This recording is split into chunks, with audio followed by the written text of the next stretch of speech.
How's it going, everybody? It's Evo here again, and this week we're going to talk about the 5 things I hate about this car, which is a direct sequel to the video we did last week where it was 5 things I love about this car.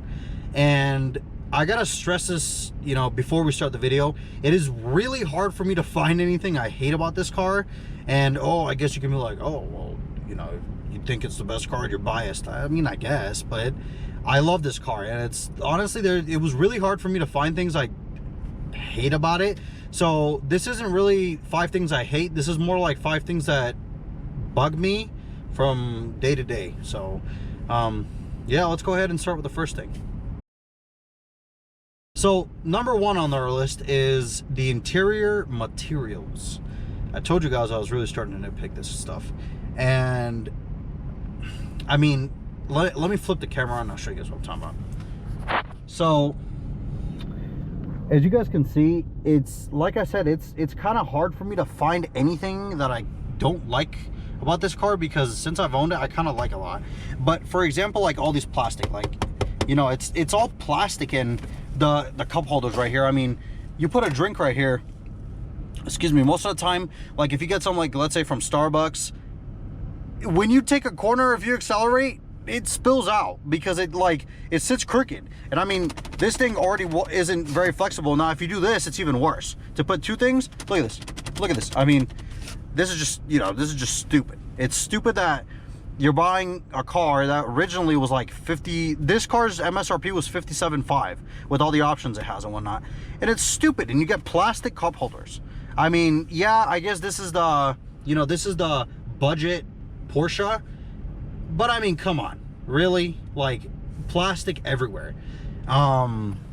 You see this, you're like, oh, maybe it's like, aluminum or something. No, it's plastic. I mean, this is obviously plastic, but like the bezels are plastic, everything is plastic around here. The center console, you might think, some of them, like I know the 911 turbos and the GT2s, GT3s, they have this painted, it's painted in the exterior color, which looks very nice.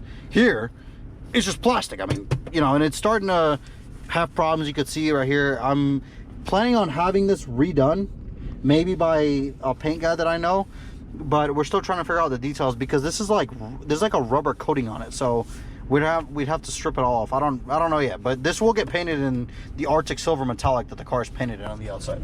So because that's my first gripe with the car, is the interior materials.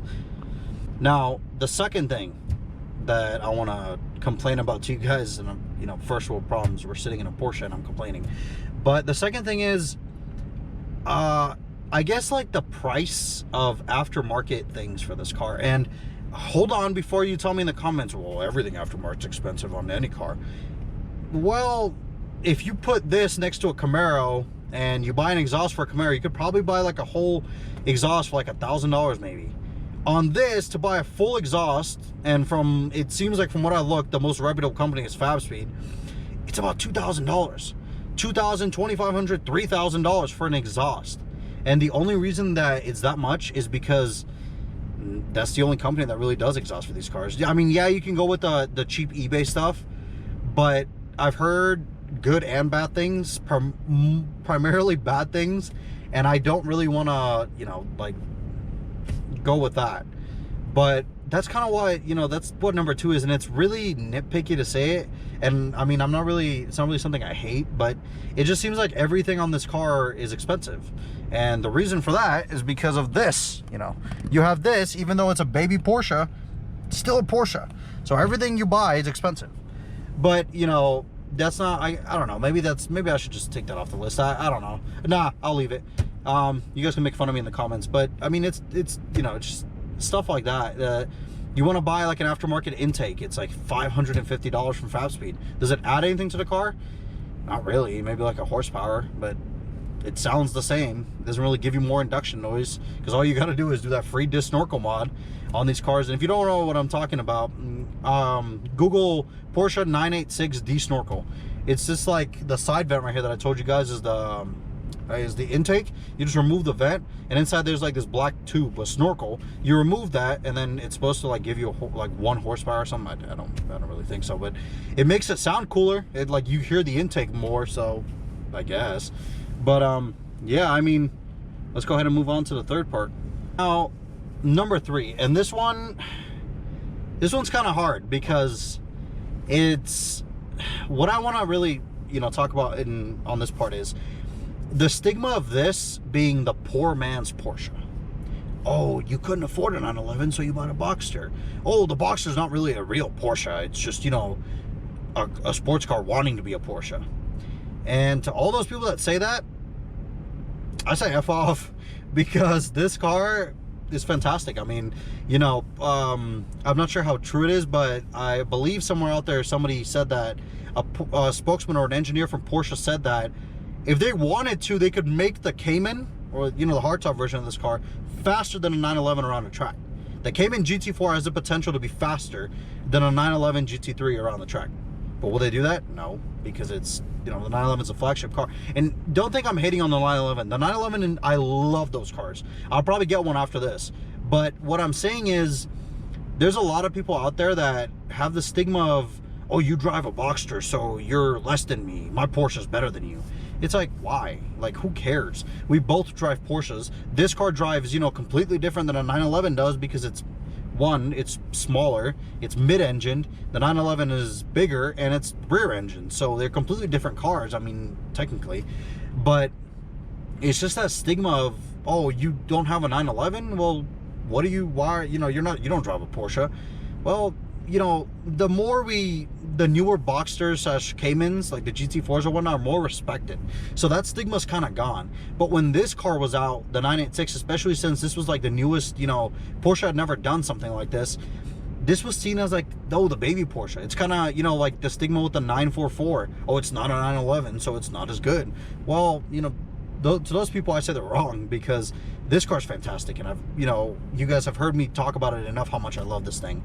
And it's just, I don't know. I mean, you really have to drive one to know what I'm talking about. I mean, if you just listen to people's opinions, then, you know, what better are you than the people saying stuff? I mean, just experience it for yourself and then make your own judgments. Don't listen to what other people have to tell you, because I can sit here all day and tell you that the Boxster is a fantastic car, and then tomorrow you go and drive one and you don't like it, and that's okay, because you're allowed to do that. You know, you could hop in any car you want. If you don't like it, you don't have to buy it. Me personally, like I've told you guys before in the review and everything, I bought this car without ever having driven a Boxster.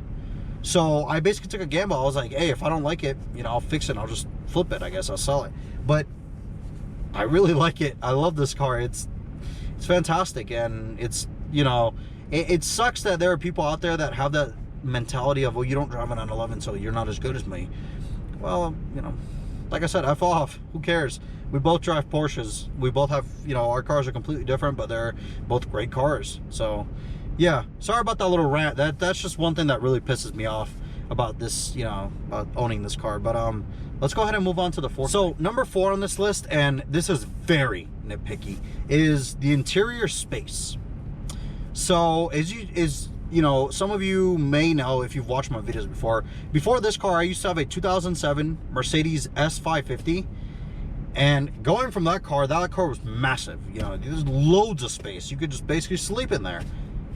Going into this, it was a massive downsize, and I know, I already get it. I already see the comments. Well, you're buying a little 2-door roadster sports car. What'd you expect? I know.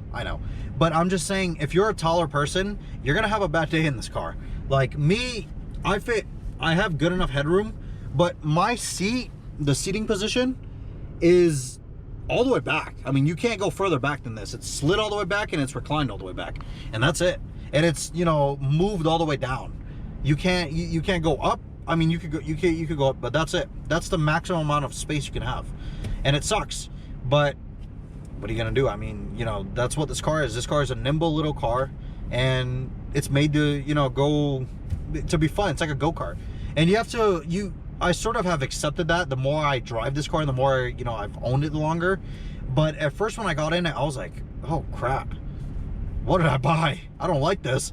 But, you know, the more I drove it, the more you experience, you know, the car, the more you kind of get used to it. And it's kind of like the same thing with the interior materials. At first, it really bugged me because, you know, the Mercedes had nicer materials, but at this point, I don't even care anymore. I don't you know, it doesn't bug me. Whatever. I get in it and I drive it. That's it. I don't really, you know, care about that. And sure, would I like it to be much nicer? Yeah, absolutely. And I know that they sell some carbon fiber parts like for the center, like you could buy this and, you know, the shifter from like a GT2 and whatnot. And I might do that. Maybe I'll buy it. But as of right now, you know, I like my car the way it is. Sure, I don't have that much space, as you guys can see down here, you know, with the, like when I shift every time my leg hits the steering wheel. And then there's like no leg room down here.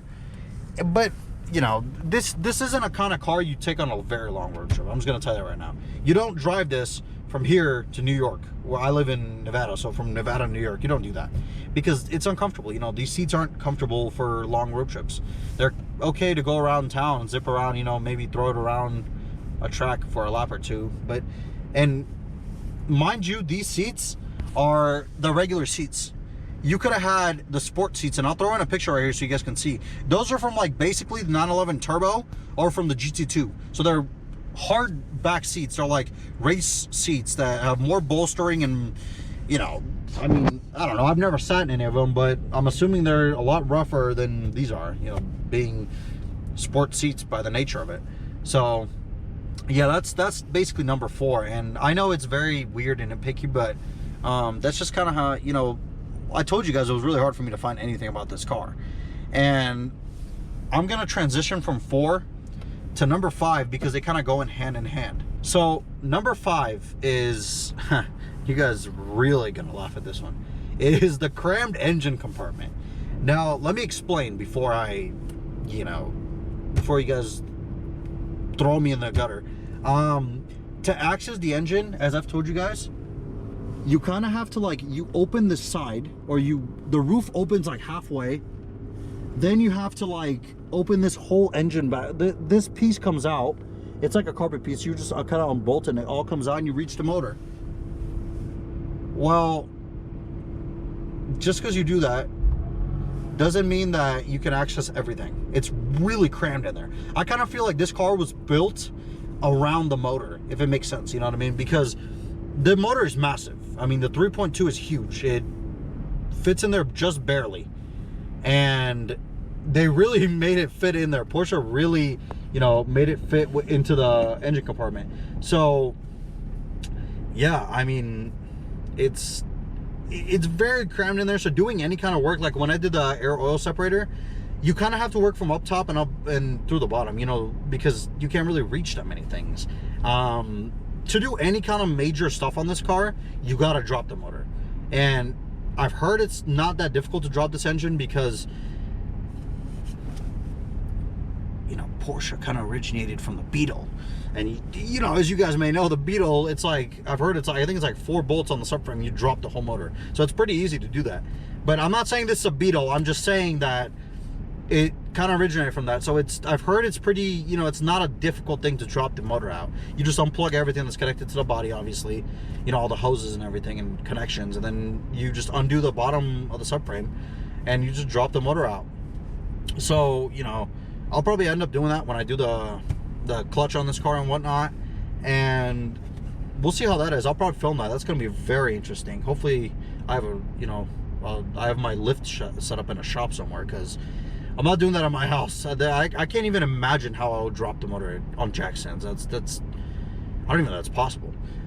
But yeah, so I mean, those are the 5 things I kind of want to talk about. You know, the last one, the engine compartment, is I might, you know, this is actually top 4 things I don't like about this car, because the engine compartment being crammed is just the nature of the beast. I mean, that's just, you know, how this car was. I really, like I said, I feel like the car was built around the engine.